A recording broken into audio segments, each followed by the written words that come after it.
Okay, I'm going to talk to the guys in the back of the room. You guys have to move a little forward. Can you hear me? Okay. I'm really excited to be honored tonight. I'm sandwiched between our Asian love of food, thank you, Xi'an Famous Foods, and our American love of sports entertainment. And my getting this award, after almost 40 years of law practice, probably boosted the age demographics of the honorees by at least 20 or 25 years. So what can I say in less than 5 minutes to inspire you to give to the scholarship fund that's part of the reason that we're here tonight? First, my ticket to public school, out of public school in Hawaii, was the scholarships that I received to be in the first class of women at Yale. There were no APA organizations at all on the East Coast. So a group of us actually founded in 1968 the first one, which was called the Asian American Student Association, which still exists today. To further date me, I was a recruiter for the Ivies, for Yale, for public schools to try to get more Asian Americans into the Ivy League schools. And I was actually called a third world counselor. That was our title in those days because we were considered a minority third world. As one of the first Asian American women to get a JD from Harvard Law School, and one of the first Asian Americans to actually found a New York branch office for a law firm, I guess those are some of the reasons that I'm considered an influencer. But what really is an influencer? What is this all about? Influencers are those who have the power to sway, the power to affect decisions, and to make a difference. So as a shy, pretty studious Asian American on Wall Street in the early 70s, I hated to go to events like these. I would stand around, I wouldn't know who to talk to, I felt self-conscious, and my rule was I had to get at least 3 name cards and really talk to people, get to know them, and see if I could try to get some business. Because frankly, in those days, if you can believe this, no one was interested in Asia as an opportunity. So I was trying to say, I have these languages, there's opportunity in Asia, please hire me as a lawyer. So I ended up really having to develop my own practice. Once I got the hang of it, I thought, you know, it's really important to help among other Asian Americans.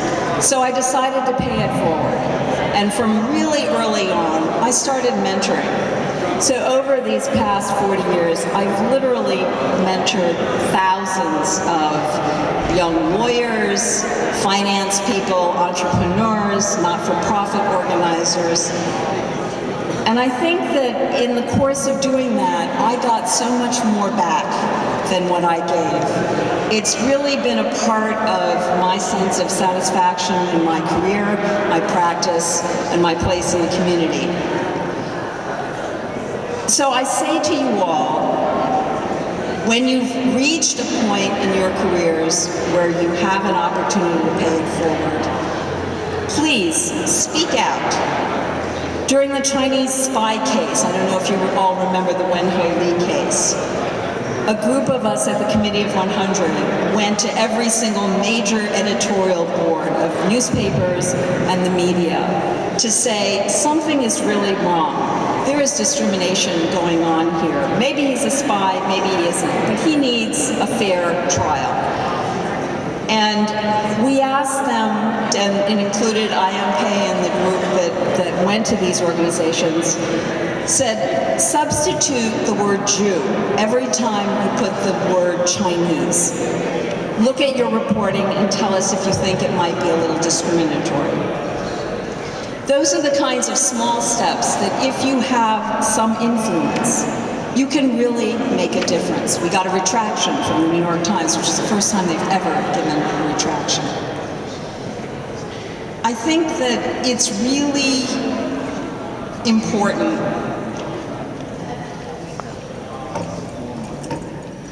when you succeed in the Old Boys Network to pay it forward.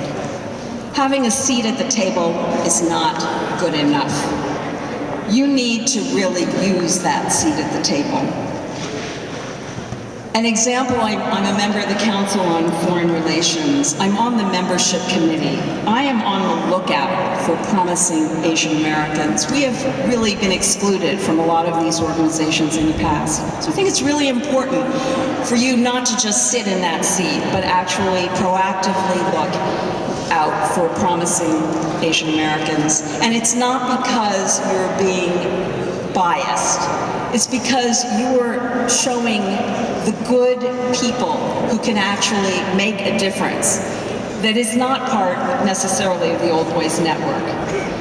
In the Aspen Institute, they have a selection group for fellowships and for public service. So I specifically try to identify promising Asian Americans to get those opportunities. In my own practice, I'm now transitioning into consulting and public company work, and I'm continuing to do all of the not-for-profit work that I've been doing in the past with the Asia Foundation's Women's Empowerment Program, with ALDEF, with NAAAP-NY. But I am making sure that women and minorities are getting the opportunity to take over the clients that I've developed over the years. Not because I'm biased, but because they're really good and they deserve to have that opportunity. So, as you're sitting here enjoying your drinks, developing your careers, please mentor, be mentored, and become an influencer. Of course, you have to be realistic. I was really smart and I was a great basketball player, but I was never going to be a Jeremy Lin. Just, a little height problem. But in the next